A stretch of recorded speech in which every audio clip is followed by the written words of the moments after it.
thin one. And I was always the biggest girl amongst my friends because I was quite tall. And so I was quite plumpy, and my favorite thing for my brother was to show his friends how I could do a belly flop into the swimming pool face first without feeling anything, because I was quite big, so I could do it. So he would always call his friends and say, come check my sister. I was the captain of Transvaal, and I held several South African records. So training was crazy. So I slimmed down a lot, a huge amount.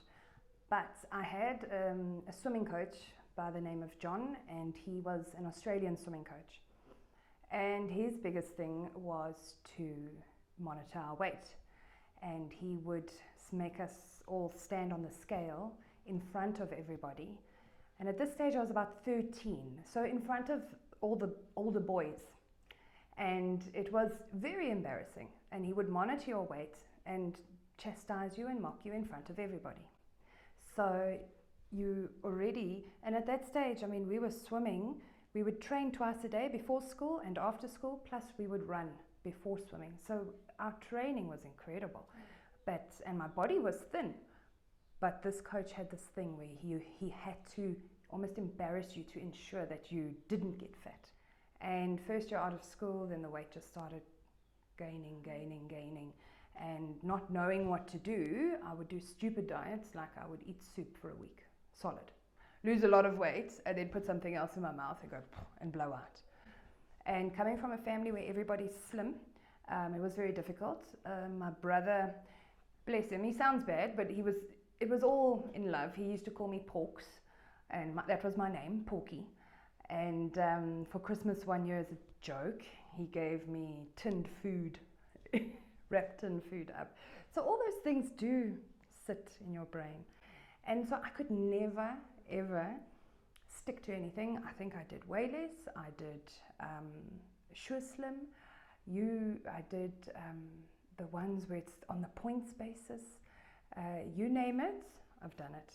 And I would lose weight, and then I would gain it back, and lose and gain. If you look at me from 18 to now, every photo I'm a different person. Going thin, fat. Never ever been able to maintain it. I believed, no, there's something wrong with my body. So my GP just referred me to an endocrinologist. Endocrinologist did a whole battery of tests, and he said, there's nothing wrong with me. You just need to watch what you eat. And he said, my only suggestion for you would be to have gastric band surgery. So I went to the professor at the Unitas Hospital, because they won't allow it without her authorization. It was such a new surgery. This was in 2006. Yeah, 2006. It was such a new surgery. And so she did my BMI and what have you, and you had to have a BMI of, I can't remember, I think it was 35 to be grossly overweight, and mine was 34 and a half, and I thought, you know what, I don't care, I'll eat my way there. So just so that I could have the surgery, I needed a quick fix.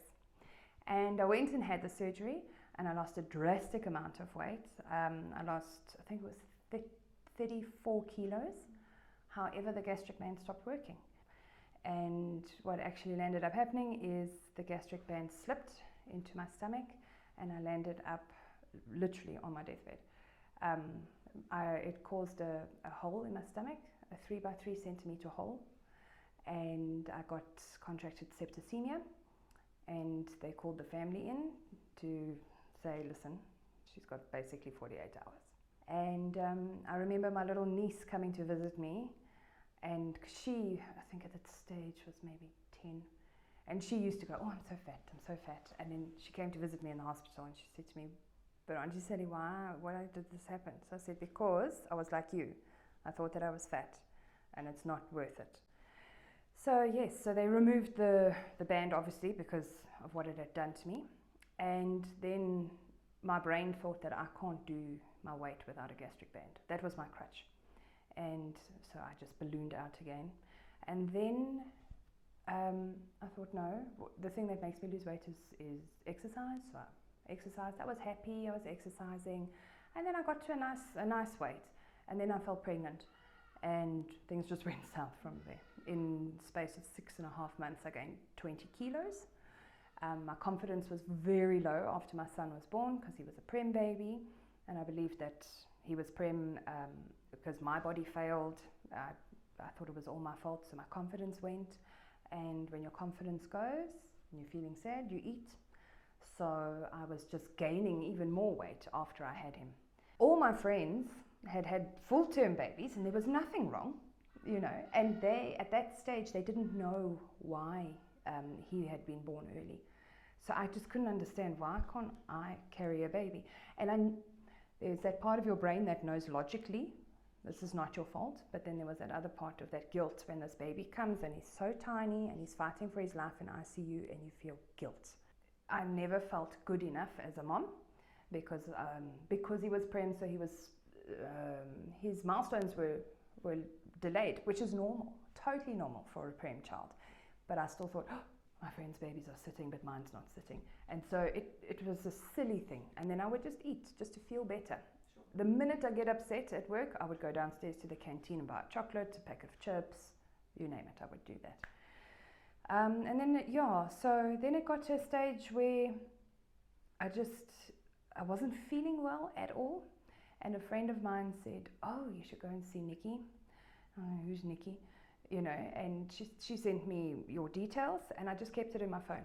I didn't do anything about it until I was feeling so awful. I walked up a flight of stairs and the pain in my legs, I couldn't understand. And I thought, okay, there's something bigger here. I'm running out of breath and pain in my body when I'm walking. And I would have to make sure that I do all my work when I got to the office before 12, because after 12 I could do nothing. I just blamed it on lack of sleep because of my son, and I wasn't sure. So then I thought, okay, maybe it has to do with what I'm eating. And I knew I was overweight, but I thought, okay, maybe it's the food I'm doing. So instead of seeing a dietitian, I remembered what my friend told me about you being a nutritionist. So I thought, let me go and see you. And then that's when you ran the whole battery of tests and the iron was picked up. And so my iron levels were 4, where they're supposed to be between 100 and 160. And started following your eating plan. And it's been fantastic ever since. I felt like a new person.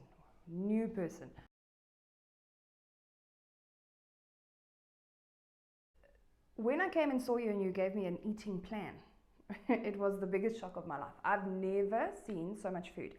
Those Woolies bags that you buy for 19 Rand, that's what I take to work, filled with food. And obviously my friends started noticing, okay, so the first couple of kilos you don't notice. Then you must eat nothing. And then I would take photos and I would show them. I say, I promise you, this is what I eat all day. I eat non-stop, every 3 hours. And it's healthy food, nice food. I never felt deprived. And also because it's eating the right foods, the cravings for sugar and the cravings for bread, gone. Because your body is now getting what it actually needs to function. And because my body was getting what it needs to function, I went from 0 exercise to now running 10 kilometers 4 times a week. So it's just the food is a shock. In fact, I think the one day I stabilized with my weight and I was very upset, and I came to you and I said, I can't understand why I'm not losing any more weight. I'm exercising like a demon. I'm eating correctly.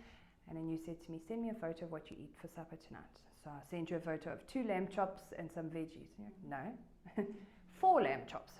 What? So it's odd for somebody who's trying to lose weight to realize that they actually have to eat to lose weight.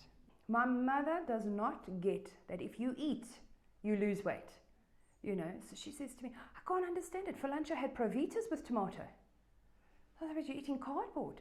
And a tomato, that's not enough food. Your body needs to work constantly to lose the weight. Well, I mean, the fact that you told me, you need to eat 4 lamb chops, I was like, are you crazy? The nice thing about your way is there's no limits on what you eat. Whereas when you're doing way less or these other diets, it's 50 grams of tomatoes and 30 grams of this. It's nothing like that, except when it comes to the protein, because we never eat enough protein. So I love cottage cheese, and I always think you just take a little bit. Meanwhile, to get the right amount of protein, you have to eat an entire tub of cottage cheese. So generally what I do then is I have half a tub of cottage cheese, and the rest is another type of protein, like some chicken or beef. with a huge salad, or I'd do it with bulgur wheat, or yeah. So when I started with you, my body fat percentage was 39.8, I think, percent. I even remember leaving here, phoning my mother and laughing that almost 50% of me is pure fat. Okay, but it dropped down to 23% body fat. And everybody at work says to me, "Oh, I can't believe how much weight you've lost, and how much have you lost now?" And I say, I weigh the same now as I did this time last year, but my body fat has dropped. And my sister-in-law, she lives in New Zealand, and then she saw a photo of me.